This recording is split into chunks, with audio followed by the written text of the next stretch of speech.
বাংলাদেশ খিলাফত মজলিস কুলিয়ারচর উপজেলা শাখার আয়োজনে কুলিয়ারচর সরকারি পাইলট মডেল উচ্চ বিদ্যালয়ের মাঠে জুলাই জাতীয় সনদের আইনি ভিত্তি, গণভোট, নির্বাচনকালীন লেভেল প্লেয়িং ফিল্ডের দাবি ও খিলাফত প্রতিষ্ঠার লক্ষ্যে এক গণসমাবেশ অনুষ্ঠিত হয়েছে। বিস্তারিত দেখুন ভিডিওতে।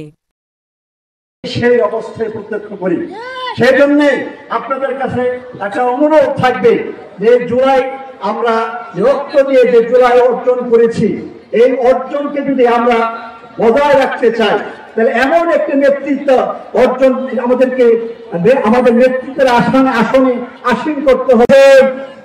গত জুলাই আন্দোলনে ছাত্র জনতা ও তৌহিদ জনতার আন্দোলনের মাধ্যমে আমরা হুজুরকে মুক্ত করতে পেরেছিলাম। আজকের এই সমাবেশে জুলাই জাতীয় সনদের যে আইনি ভিত্তির কথা বলা হয়েছে, আমরা জাতীয় নাগরিক পার্টির পক্ষ থেকে এই আইনি ভিত্তির দাবি জানাই। কারণ হচ্ছে আইনি ভিত্তি ছাড়াই এই জুলাই জাতীয় সনদ তৌহিদি জনতা যেমন মেনে নেবে না, এই দেশের ছাত্র জনতা মেনে নেবে না। আমি দাবি করছি অবিলম্বে আগামী ডিসেম্বরের মধ্যে গণভোট দিতে হবে। এবং আমরা দেখতে পাচ্ছি এই দেশে একটা শ্রেণী চাঁদাবাজি টেন্ডারবাজি সহ পুরো মাঠকে দখল হয়ে গেছে। আমরা বলতে চাই লেভেল প্লেয়িং ফিল্ড ছাড়া কোন প্রশাসনের নির্বাচন এই দেশের জনগণ মেনে নেবে না। কাজেই খেলাফতকে সুপ্রতিষ্ঠিত করার জন্য সকল ইসলামী দলগুলোকে ঐক্যবদ্ধ হয়ে আমাদেরকে খেলাফতকে আগায় নিতে হবে। খেলাফতকে আগায় নিয়ে এই জাতিকে নির্যাতন জুলুম থেকে রক্ষা দেওয়ার চেষ্টা করতে হবে।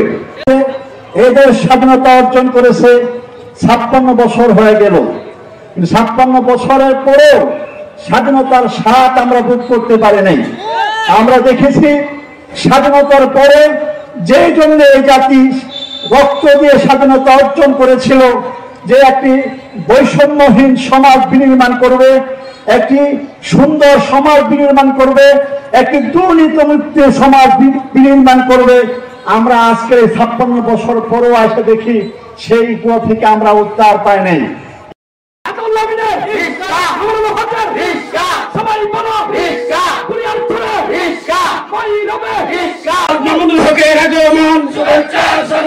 শুভেচ্ছা স্বাগতম।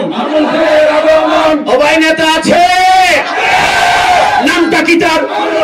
আরো জুড়ে, আরো জুড়ে, আরো জুড়ে কুলিয়ারচরে ভৈরবে। সেই ভৈরব কুলিয়ারচরে কোন জুলুমবাজ চাঁদাবাজ থাকবে না।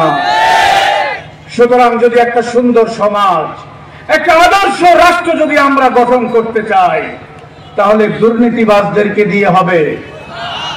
যারা বাংলাদেশের অর্থকে বিদেশে লুটপাট করে নিয়ে, যারা বিদেশে বেগম পাড়া করেছে, যারা বাংলাদেশের মানুষের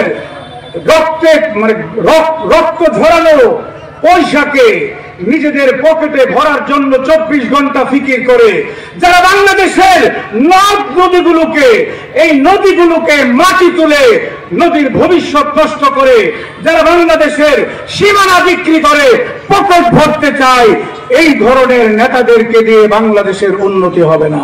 আমি বাংলাদেশ খেলাফত মজলিসের পক্ষ থেকে আপনাদের ভৈরব কুলিয়ারচর অঞ্চলে আপনাদের জননন্দিত নেতা, কারা নির্যাতিত নেতা, কারাগারে প্রায় 1.5 বছর আমার রুমমেট, আমার অন্তরঙ্গ সাথী মওলানা আতাউল্লাহ আমিন সাহেব, তিনি আপনাদের মাটি এবং মানুষের নেতা, বাংলাদেশের একজন জাতীয় নেতা।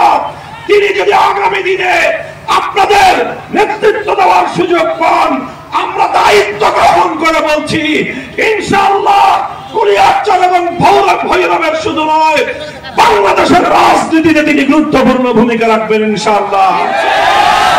আমাদের প্রতীক মেহনতি মানুষের প্রতীক, আমাদের প্রতীক ঘাম ঝরানো কৃষক শ্রমিক জনতার প্রিয় প্রতীক বাংলাদেশ খেলাফত মজলিস আপনাদের সাথে কাঁধে কাঁধ মিলিয়ে আমরা দেশটাকে নতুন ভাবে করতে চাই।